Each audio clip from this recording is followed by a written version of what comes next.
Voici l'affaire qui secoue tout le Nigeria actuellement. Cet homme que vous voyez a été surpris en plein rituel au beau milieu de la nuit par des jeunes. Histoire vraie, l'affaire se passe au Nigeria.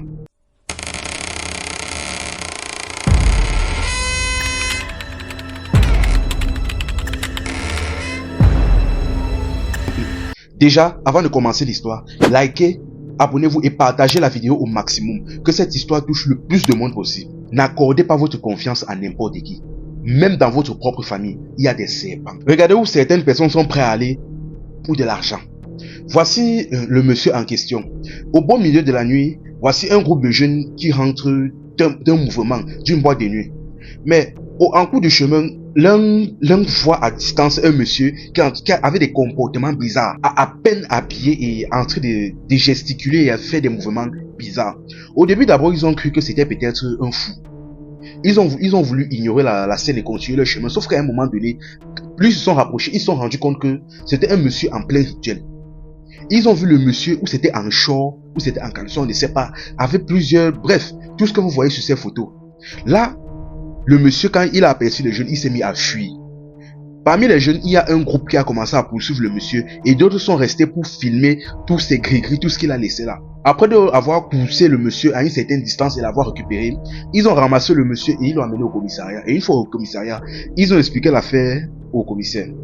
Le commissaire donc, avec son équipe donc, ont saisi le monsieur. On a commencé donc à l'interroger. Au début donc, il voulait jongler, gesticuler, il tournait, il ne voulait pas dire. Mais bref, vous connaissez comment est l'Afrique. Après avoir négocié, comme vous comprenez, négocié, il a finalement avoué.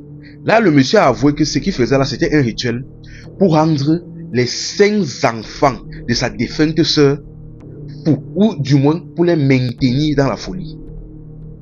Attends, quand les commissaires ont entendu ça, ils se sont dit que mais qu'est-ce qu'il raconte? Pourquoi est-ce que tu veux rendre les enfants de ta défunte sœur fous, ou du moins les maintenir dans la folie?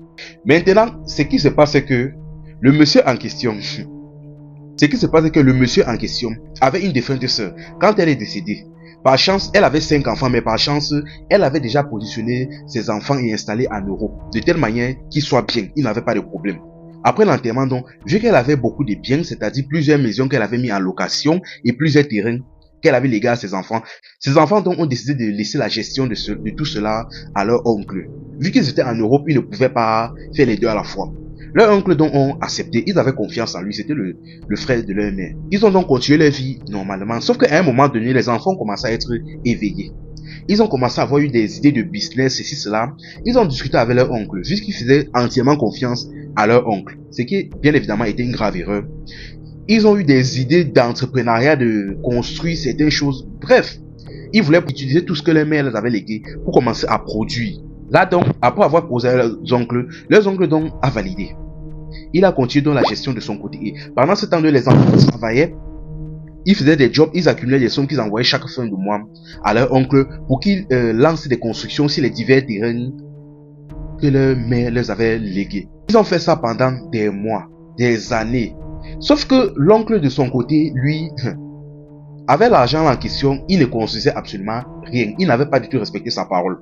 Il se faisait appeler président de toutes les boîtes de nuit de la ville. Tout le monde le connaissait, comme papa à agent, tout ça. Sauf qu'après 6 ans maintenant, les enfants ont jugé qu'ils avaient déjà assez travaillé, ils ont assez envoyé de l'argent et bref. Ils ont donc appelé donc leur oncle pour les expliquer la situation, qui vont bientôt descendre pour voir tout le labeur de leur travail des 6 dernières années. Sauf que l'oncle de son côté, sa tête a commencé à chauffer parce qu'il n'avait rien fait sur tous les terrains, toutes les maisons à location que la famille dont on lui avait légué la gestion. Il avait tout vendu. Il ne restait actuellement que la maison familiale où lui-même il était. Quant aux diverses sommes qu'on envoyait par mois, il avait bousillé tout ça dans les boîtes de nuit. Là, sa tête a commencé à chauffer. Il voyait derrière la prison à distance. Et les enfants de leur côté, ils ne se doutaient de rien parce que chaque fois, ils demandaient à leurs oncles une photo de l'avancement du projet. Et ils se baladaient dans les quartiers, dans les endroits un peu chics. Ils filmaient les chantiers en construction pour les envoyer, pour les amadouer. L'oncle maintenant, voyant qu'il était au pied du mur, il est parti donc consulter un marabout. Il a expliqué sa situation au marabout. Le marabout lui a dit que la solution est que je vais te donner quelque chose. Je vais te donner quelques produits. Ce qui se passe, c'est que tu vas faire des rituels chaque samedi. Tu vas faire des rituels chaque semaine pendant 3 mois. Chaque samedi pendant 3 mois. Et les enfants là-bas vont tous devenir fous. De telle manière qu'ils ne pourront pas rentrer. Et ça va te faire fuir tous les problèmes. Dès qu'il a entendu ça, il a accepté. Il a donc pris les produits, il a payé le marabout et il a enchaîné donc les rituels. Chaque samedi, donc, il était dans un carrefour, au bon milieu de la nuit pour faire ses rituels. Tout s'est passé bien parce que après il a appelé et il a compris que les enfants en question du jour au lendemain, tous les 5 ont commencé à perdre la tête tellement c'était grave, ils ont tous été internés dans un hôpital psychiatrique. Là, il a vu que sa situation s'est passée bien. Il a continué le rituel, mais le marabout lui avait dit, comme tu commences le rituel là, tu es obligé de finir. Si tu ne finis pas, les enfants là vont redevenir normaux. Donc, tout le travail que tu as fait sur ces enfants va s'arrêter. Ils vont redevenir normal, ils vont retrouver leurs esprits. Et bien évidemment, comme on dit souvent, 99 jours pour le voleur et 1 jour pour le grand patron. Lors donc de son dernier rituel, le dernier jour du rituel donc, c'est le jour là maintenant qu'on l'a vendu. C'est le jour là maintenant qu'il s'est fait attraper. Et comme il s'est fait attraper, là il n'a pas pu finir le rituel. Après donc, le commissaire donc et son équipe, après avoir entendu l'affaire, ont été choqués. Ils ont rapidement cherché à entrer en contact avec la famille du monsieur pour essayer maintenant de voir comment on peut faire revenir les enfants là ici au pays, parce que l'affaire là bien évidemment est mystique, ça ne peut pas finir comme ça. On a négocié et actuellement c'est en cours de traitement. Aïe, franchement la famille, regardez jusqu'à où certaines personnes sont prêtes à aller pour la... En fait, même pas pour l'argent, pour fuir les problèmes, pour fuir un problème qu'ils ont eux-mêmes créé. Regardez, ils ont fait l'erreur de léguer la gestion des biens de leur défunte maman à leur oncle. Regardez tout ce qu'il est allé faire. Il est parti tout vendre.